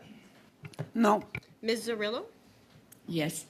Yes pour 1, nays contre 10. The amendment of Madame Zarrillo is defeated. I will now, seeing no further, move to a vote on the motion of Ms. Gray as amended. Mr. Fragascados, As amended, yes. Mr. Long, Yes. Mr. Collins, Yes. Mr. Coteau, Yes. Mr. Van Bynen, Yes. Mrs. Gray, Yes. Mrs. Falk, Yes. Mr. Giovanni, Yes. Mr. Stewart, Yes. Madame Chabot, Ms. Zarrillo. Yes. Yeas pour 11-11, nays contre 0 aucun. The motion has been adopted. I will return to the agenda of the committee currently underway. That concludes your time, Ms. Falk. Ms. Gray. We'll now move to Mr. Collins for 5 minutes. Mr. Collins? Thanks, Mr. Chair, and Minister, welcome back to the committee. I'm going to take us back to people with disabilities. It's probably as hard for you to listen to some of the questions from the other side of the table as it is for me. What goes through my mind when I hear the questions, it's almost politically fraudulent in terms of the narrative that's created. You know, the Canada Disability Benefit, as you know, the Conservatives voted against it. The pharmacare initiatives that will help seniors and people with disabilities. Point of order, Mr. Chair. Telling Ms. Troops. I think, Chair, I think he's referring to I'm the referring funding to the of it. resources in the Well, budget. we supported it all the way through, so that's just, when something's Yeah, so- factually completely wrong, I. Let me be very clear. They voted From the top. against. Order. Yeah, Mr. thanks. Collins? you Yeah, have I the didn't floor. interrupt anyone on the other side, I'll be honest. I was I tempted noticed. to. Yeah, okay. So, Minister, they voted against the resources that will give people the benefit that our government created. They've also voted against all the housing benefits, and as you know, the National Housing Strategy includes as one of the vulnerable populations seniors and people with disabilities. And so at every opportunity they've had to support people with disabilities, they voted against it. And so it really is hard to hear questions like we've heard again today. And I think what makes it also difficult to stomach is that, you know, the leader of the opposition was in Hamilton not too long ago as part of his Make Canada Great Again tour. And, you know, he has this nonsensical taglines that he uses, the bumper sticker solutions. And, you know, he talks about fixing the budget. And I think both you and I know what fixing the budget means. It'll mean cuts to social programs. It'll mean cuts to the programs that are helping people with disabilities. It will mean the end of the Canada Disability Benefit. It will mean cuts to health care. It will mean cuts to the housing programs that we provide, all of those resources and the initiatives that I just talked about. And so, you know, that Make Canada Great Again agenda will threaten, I think, many of the benefits that seniors and people with disabilities rely on today to get them through some very challenging times. And so can I get your thoughts on those issues? When you hear those nonsensical questions from the other side of the table, what goes through your mind? Thank you for that question. And exactly what you said is what goes through my mind. And that's why I find it very ironic and quite frankly, just hypocritical for them to talk about supporting Canadians. And you're right, their so-called slogan of fixing the budget, we know what it means. We saw it every step of the way. They say axing the tax when they had an opportunity, and you know we have a GST tax cut that we put forward. They voted against that. Middle class tax cut, they voted against that. Canada Child Benefit that is lifting hundreds of thousands of children out of poverty, they voted against that. Talk about seniors pension. It was a leader, it was the leader was in the party when they went to, Davos, when they said they're going to, Harper went to Davos and announced that he's going to raise the age of retirement to 67 from 65. We reversed that. We enhanced the guaranteed income supplement. They voted against that. We increased the old age security pension by 10% permanently for seniors age 75 plus. They voted against that. The dental care plan, I saw the member, the leader of the opposition laugh, in the House of Commons and said dental care doesn't exist. Tell that to the people in our communities, persons with disabilities, that I met. They said for the first time they went to the dentist because of the supports we put forward. They voted against that. They simply think it doesn't exist. 1.2 million people have accessed it. You talked about pharmacare. They voted against that. every step of the way that we have put forward, $6.1 billion for the Canada Disability Benefit. They talk about we're not doing enough. The leader of the opposition, Pierre Poilievre, was actually responsible for ESDC when he was a minister. There, he left money for disability supports because they wanted to fix the budget and balance the books. They left that money to, rather than spending that on the most vulnerable in our community. So, to your point around, the rhetoric that we hear from the other side is just ridiculous, because we know every step of the way they vote against measures that we put forward to support Canadians, and that's the work that we need to do to constantly fight against the rhetoric that's coming from the other side. They're not in it for anyone. They're only in it for themselves. And I'm surprised they're even allowed to ask questions unless, they don't follow the parroting of the same, agenda that their leader puts forward. Because we know, this, as an incredible housing advocate that you've seen, any chance that they got, and, they were writing, messages and sending letters of support to my colleague, the housing minister, about their housing accelerator fund in their communities, and their leader told them, you can't do that anymore. You can't advocate for your own constituents. That's the kind of party that you're dealing with on the Conservative Party of Canada, and it's quite shameful that they pretend that they care about Canadians, but every step of the way they vote against it. It's political fraud, really. Yeah. At 5, Madame Chabot pour 2 minutes 30. Ms. Chabot for 2.5 minutes. What a plea. Well, when it comes to accessibility, Madam Minister, since we seem to be coming a question period here, there are thousands of workers who ensure accessibility for all citizens of Canada and Quebec in all regions, who ensure accessibility in terms of getting their mail and property. Those workers have been on strike for 26 days. They're demanding working conditions and organization that respects a model that should be reviewed, perhaps, but it has to be done with the workers, something that would respect what they do best and what they do well. That is, make sure that our citizens are entitled and receive their letter mail, their parcels, and so on. Do you support the postal workers, Madam Minister? Of course we support the postal workers, and I know there's an ongoing strike right now, and my colleague, Minister McKinnon, is working extremely hard to try to bring both parties together to ensure that they can end. I just want to say, I come from the world of labor. There was a special mediator, as we know, who left, just picked up his stuff and left. It's quite rare that a special mediator leaves that kind of table. It's difficult to bring the parties together. What do you think of that? It's difficult for a minister to do.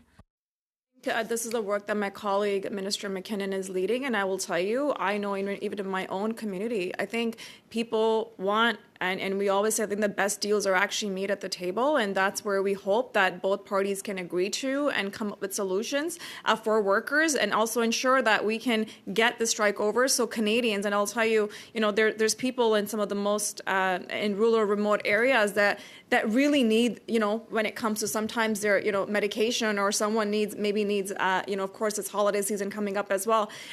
But I think best deals are made at the table, and I know my ministerial colleague, Minister McKinnon, is really working really hard to ensure that they can come to the table together.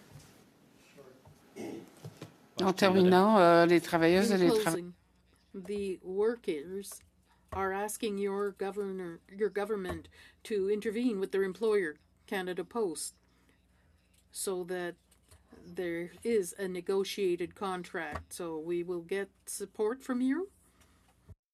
Ils auront le soutien de They votre part. will get your support. Sorry. This is something my colleague, Minister McKinnon, is leading, and best deals are always made at the table. Merci, Madame Chabot. Madame Zarello for 2.5. Thank you, Chair, and I just want to echo what my colleague NP Collins said about the Conservative government not funding the Canada Disability Benefit. That's definitely true, and it doesn't help to have legislation that isn't funded. Minister, during committee, we heard organizations and individuals that are being asked to consult on the accessibility plans in the public and private realm for free in relation to the Accessibility Act compliance. Again, this speaks to a culture where persons with disabilities are being disrespected and devalued. Why has the government not put forward regulations to ensure the expertise they hold is fairly compensated and not to be expected to be given for free? Can you repeat the question again, Madam Zarello? Yes, in committee, we heard from people and organizations that they are being asked by private and public sector to consult on accessibility plans, and they're not being compensated for it. And this is a cultural thing that basically says that persons with disabilities should give their knowledge, skills, and ability for free. So what I'm asking is, why has the government not put forward regulations to ensure the expertise that persons with disabilities hold is fairly compensated for, and that they not be expected to consult on these accessibility plans for free? Thank you, Madam Zarello. I think one of the fundamental things I believe is the fact that, when we pass the Accessible Canada Act, it's really about changing, and I think you and I agree with this fact, but the foundation of the act is around really changing systemically and changing behaviors and actions of not just governments, but also society when you look at disability inclusion in this country, and really removing those barriers. I take your question, and I'm happy to take it back and come back to you with the answer. That would be great, because what these organizations or people are saying is that these plans, these accessibility plans need to happen, but folks are not being compensated for it. And there should be an avenue where there's accountability that those accessibility plans happen, but that the expertise that builds them is compensated for. Thank you. Yeah, thank you for that. And I think, again, as I mentioned, some of the compliance work is led through the the Accessibility Commissioner, and I will absolutely take that back with them and see what more we can do to support some of the incredible organization and stakeholders that are actually part of helping entities build in their accessibility plans, not just in the public sector, but also in the private sector. Thank you, Madam. How am I doing for time, Mr. Chair? Your time is exhausted, Madam Zarello. Madam Minister, so I will go to the Conservative side for 2.5, and then to the governing side for 2.5, and then we will conclude. So, Mr. Stewart, you have 2.5 minutes. I just wanted to circle back. I got two quick questions. The first one is a circle back on the anti-Semitic chants that we heard in the streets, both in Montreal, and you hear them in Toronto and other places as well.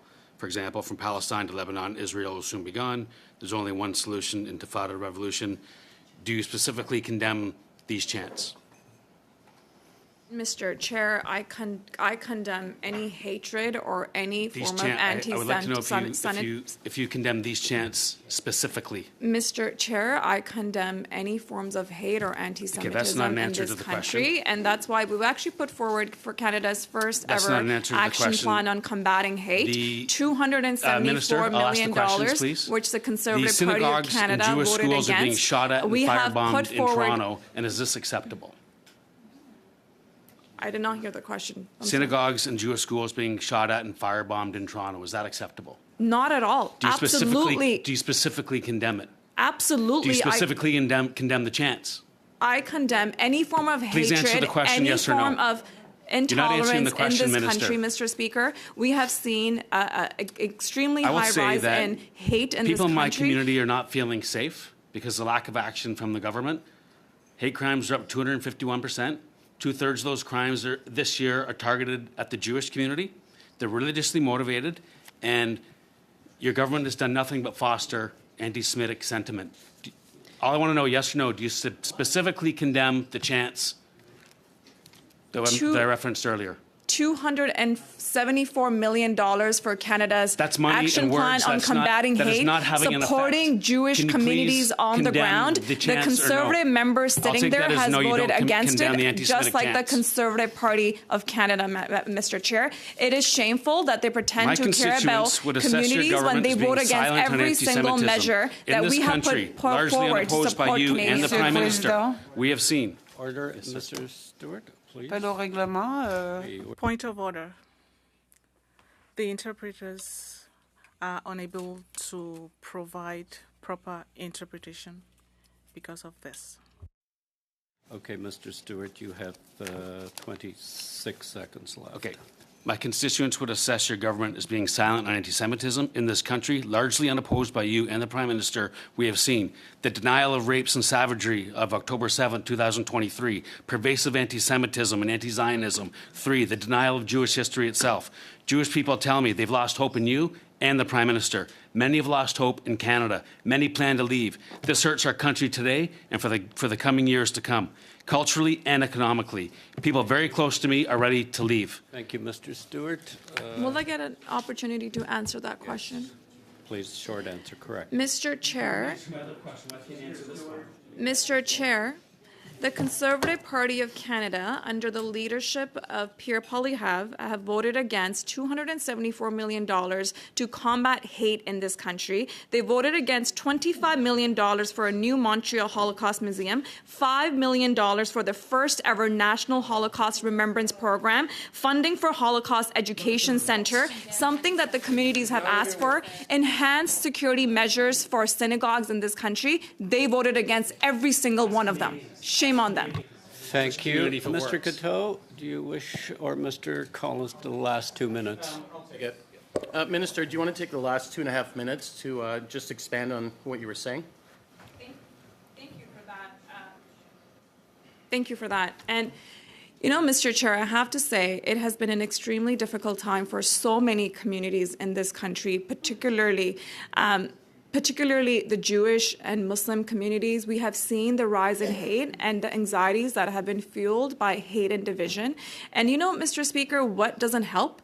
What doesn't help is when we put supports to support Canadians, supports that the Jewish community has asked for. When we appointed the first ever special envoy to fight anti-Semitism in this country, we enhanced funding for her department, what the community asked for. The Conservatives voted against that. When the community asked $25 million for the new Montreal Holocaust Museum, the Conservative voted against that funding. When we put forward $274 million to combat hate, to put forward actions on the ground, the Conservative Party of Canada voted against. When it comes to hundreds of millions of anti-racism programs through our Canada's anti-racism strategy, the Conservative voted against, Mr. Speaker. It is shameful that they come here, pretend that they care about Jewish Canadians, when every chance that they have gotten, they have voted against the very support that we have put forward. In fact, what we have seen, the leader of the Conservative Party meet with, members of the far-right extremist group like Diagolong that fundamentally believe that people like myself and others do not belong in Canada. It is shameful for them to pretend like they care when their leader will use hashtags on his YouTube videos that actually attract men who hate women. You want to talk about gender-based violence and what perpetuates that? Those kind of things. So when they come here and pretend they care about hate in this country, it's shameful. It is absolutely shameful when they vote against and actually incite hate in this country with their leader and when their conspiracy theories in this country. Shameful. Clearly state. Point of order, Mr. Chair. Order. What's the point of order? The point of order was similar to the one I gave earlier about the minister getting control of herself and stop screaming. I think the interpreters don't appreciate. Thank you, Ms. Gray. That is not a point of order. Well, that's not a point of order. I've been listening to both sides, and I've given a good bit of latitude with some new members that appeared here that are not here. But it is their right to participate in the committee. I've given a lot of latitude, and I ask all members to respect that the minister was answering the question she was asked to by the member, Mr. Coteau. You do have a few. Are you through, Minister? Okay, thank you. With that, is it the will, Madame Shabbat? 30 secondes, Monsieur le Président. In 30 seconds, it concerns the meeting next Tuesday. You said you'll be giving us instructions concerning the Minister of Employment. His participation in connection with the study on seasonal workers.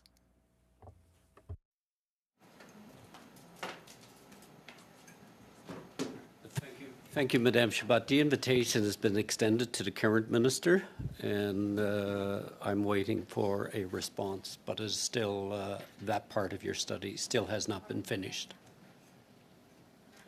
But we will only conclude when we do hear back from the appropriate minister.